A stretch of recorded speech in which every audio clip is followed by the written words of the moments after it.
আমরা যেটা করব সেটা হলো যে এই সপ্তাহে আমাদের গুরুত্বপূর্ণ যেসব নিউজগুলো আছে সেই বিষয় নিয়ে একটু আলোচনা করব, কারণ ফান্ডামেন্টাল ইস্যুটাও গুরুত্বপূর্ণ। এদিকে খেয়াল রেখেই আমাদের ট্রেডিং প্ল্যান সাজাতে হবে। ওকে, চলেন আমরা একটু ফান্ডামেন্টাল কি কি ইস্যু থাকতে পারে এবং আছে এই সপ্তাহে সেগুলো একটু দেখে আসি। এর শুরুতে 2 তারিখে আমরা কোনো গুরুত্বপূর্ণ নিউজ দেখতে পাচ্ছি না, এবং 3 তারিখের দিকে আমরা আইএসএম ম্যানুফ্যাকচারিং পিএমআই 8টাই, এটা মোটামুটি গুরুত্বপূর্ণ আছে। এই সময় মার্কেট কিছুটা ভোলাটাইল থাকতে পারে। দেন আমরা 4 তারিখে গেলে ইউএসডি রিলেটেড আমরা আরেকটি গুরুত্বপূর্ণ নিউজ দেখতে পাচ্ছি, সেটা হলো জব ওপেনিং। ঠিক আছে, জব ওপেনিংটাও গুরুত্বপূর্ণ, বিশেষ করে গোল্ডের জন্য কিন্তু মোটামুটি একটা গুরুত্বপূর্ণ নিউজ বলে বিবেচিত হয়ে থাকে। সো আমরা এটাকে গুরুত্ব দিয়ে বিবেচনা করব, জব ওপেনিংটাকে। সেটা হলো 4 তারিখ 8টায়। তারপরে 5 তারিখে আমরা দেখতে পাচ্ছি যে এখানে আনএমপ্লয়মেন্ট ক্লেম আছে, এটা রেগুলারই হয়ে থাকে না করব। এবং পাশাপাশি ওই দিন আরেকটি নিউজ আছে, সেটি হলো 8টায়, সেটা হলো আইএসএম সার্ভিস পিএমআই। সব মিলে ফান্ডামেন্টালি একটা ভোলাটাইল মার্কেট থাকবে 5 তারিখ। এরপরে আমাদের ফাইনাল যেটা আছে সেটা হলো 6 তারিখ। 6 তারিখে হচ্ছে এই সপ্তাহের সবচেয়ে গুরুত্বপূর্ণ নিউজ, সেটা হলো আপনার নন এনএফপি। এনএফপি খুবই গুরুত্বপূর্ণ, কারণ পরবর্তী 18 তারিখেই আমাদের এফওএমসি নিউজ হবে, যেটা আসলে খুবই গুরুত্বপূর্ণ। ঠিক আছে, তখন মার্কেটের ডিরেকশন পুরোপুরি চেঞ্জ হয়ে যেতে পারে।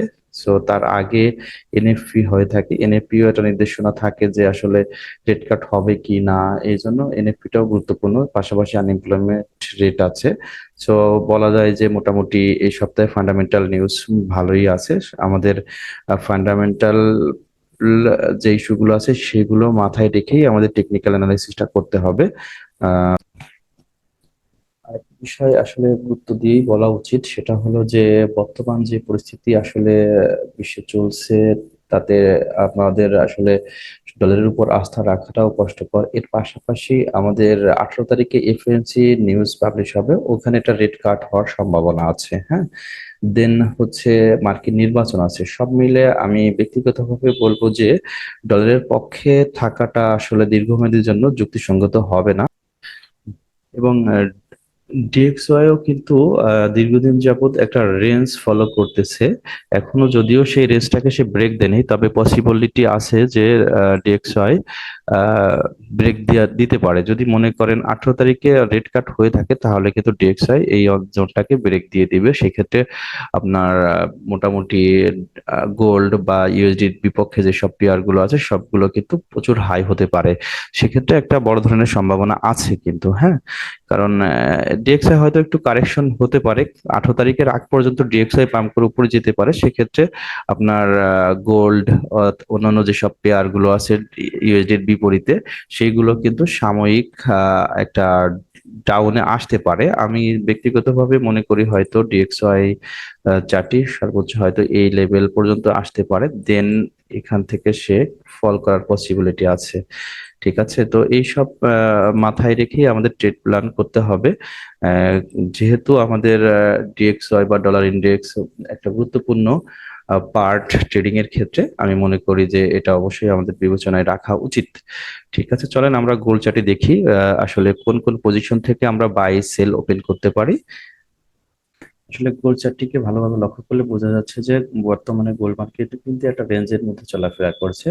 আমি আমার অ্যানালাইসিসে গত সপ্তাহে বলেছিলাম যে মার্কেট এই সপ্তাহে রেঞ্জিং থাকবে, ইনশাল্লাহ সেটাই হয়েছে, এবং আশা করি আপনারা সবাই একটা ভালো প্রফিট করেছেন। যদি আমার অ্যানালাইসিসকে ফলো করে আপনাদের সাথে মিলিয়ে নেন, আশা করি প্রফিটে আছেন।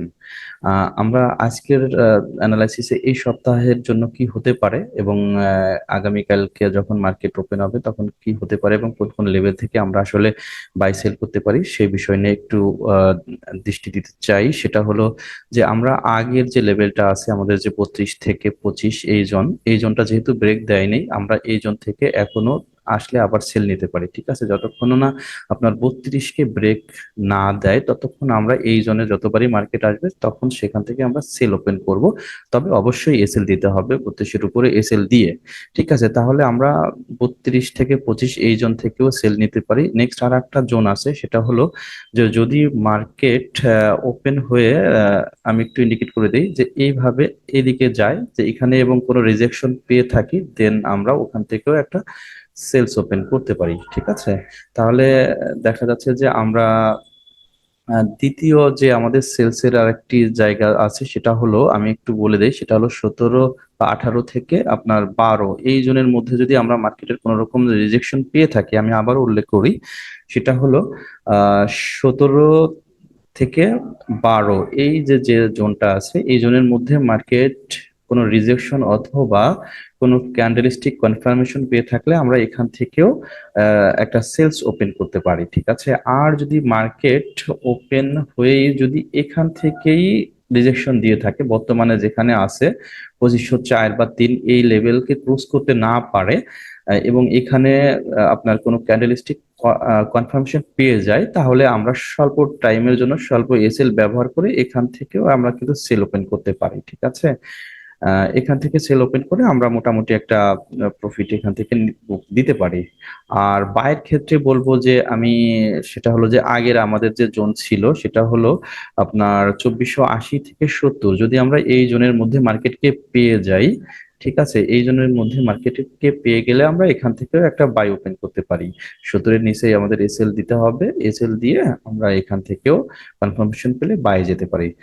ওকে, ধন্যবাদ, ভালো থাকবেন। আশা করি আপনারা আপনাদের অ্যানালিসিসের সাথে এটা মিলিয়ে নেবেন এবং